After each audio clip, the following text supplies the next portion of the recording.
अब जैसे नवरात्रि आ रही है और नवरात्रि में माँ दुर्गा माता के आह्वान हम लोग करते हैं, पूजन करते हैं। और आप भी जानते हैं कि स्वर्ग से सीधे यहाँ तक आती हैं, ऊपर से आती हैं माँ दुर्गा। उनकी 9 रूप विराजमान रहती हैं और सुख शांति बढ़ती है और उनका हम लोग पूजन करते हैं। अगर नवरात्रि के दरमियान ही हम लोग अगर हनुमान जी का पूर्ण रूप से आह्वान करें और कुछ उपाय हैं जो हम लोग करें तो और उसका फल बढ़ जाता है। जैसे कहा जाता है कि सोने पे सुहागा। जी जी बिल्कुल।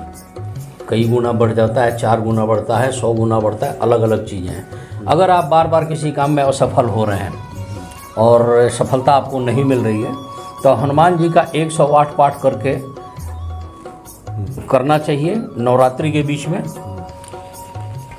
साथ में राम रक्षा स्रोत इससे पहले किया जाए, मतलब हनुमान चालीसा से पहले, और नवरात्रि में रोज किया जाए तो क्या देखेंगे कि उसका बिगड़ा काम भी बनना शुरू हो जाता है और उसके काम में जो भी असफलता थी वो दूर हो जाएगी और वो आदमी सफल हो जाएगा, सक्सेस हो जाएगा। अगर बार बार आपके कार्य में रुकावट पड़ रही है तो क्या करना चाहिए कि एक नारियल को अपने ऊपर से 7 बार उतार लीजिए एंटी क्लॉकवाइज, और उसको उतार के हनुमान जी के सामने ही उसको फोड़ दीजिए और तो आपकी सारी बाधा वहीं पे समाप्त हो जाती है।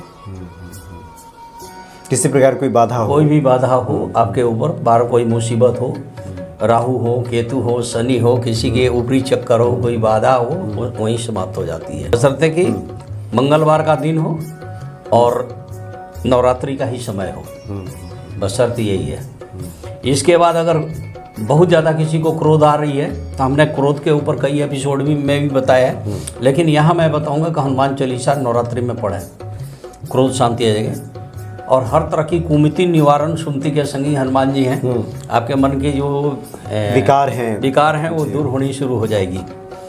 मंगल दोष को समाप्त करना है, जैसे मंगली दोष हो गई, कहते हैं अष्टम मंगली है तो दोखाट मंगली है तो द्वादश भाव मंगली है, चतुर्थ देश मंगली है, या कुटुंब मंगली है, इसके शादी में बाधा है, या इस कारण से मियाँ बीवी में लड़ाई है, या इसके वजह से अंगारक योग है, चाहे घर में विवाद चल रहा है, पड़ोसी से विवाद है, या किसी कहीं भी विवाद है, तो इस मंगली दोष को समाप्त करने के लिए मंगलवार को लाल मसूर की दाल हनुमान जी को तो चढ़ाते ही हम लोग हैं। आप लाल मसूर की दाल जाके शिव मंदिर में भी शिव जी के ऊपर चढ़ाइए और लाल फूल चढ़ा के आइए, देखिए आपका काम है बन जाएगा। जी जी। अगर 9 लाल फूल चढ़ा दें तो अति उत्तम। 9 लाल फूल यहाँ, 9 लाल फूल वहाँ, मेरे शिव जी के पास भी और हनुमान जी के पास, लेकिन लाल मसूर चढ़ाने के बाद तो क्या देखेंगे कि इनका जी ये काम बनना चाह रहा है। इसी बीच में वो आदमी अगर किसी वजह से सुंदरकांड का पाठ कर लिया और सुंदरकांड पाठ करने के बाद किसी भैरवनाथ जैसे कुत्ते को इमरती खिला दे, ना इमरती मिले तो चलो जलेबी खिला दे, तो और भी बढ़िया होगा, सोने में सुहागा।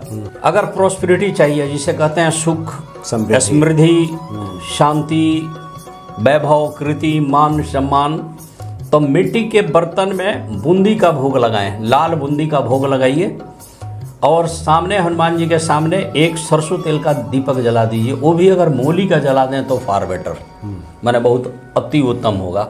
उसमें भी अगर लौंग डाल दें अति उत्तम। तो क्या देखेंगे कि आपकी प्रॉस्पेरिटी बढ़ रही है, सुख बढ़ रही है, शांति बढ़ रही है, धन बढ़ रही है, वैभव बढ़ रही है, कीर्ति बढ़ रही है, मान सम्मान बढ़ रही है।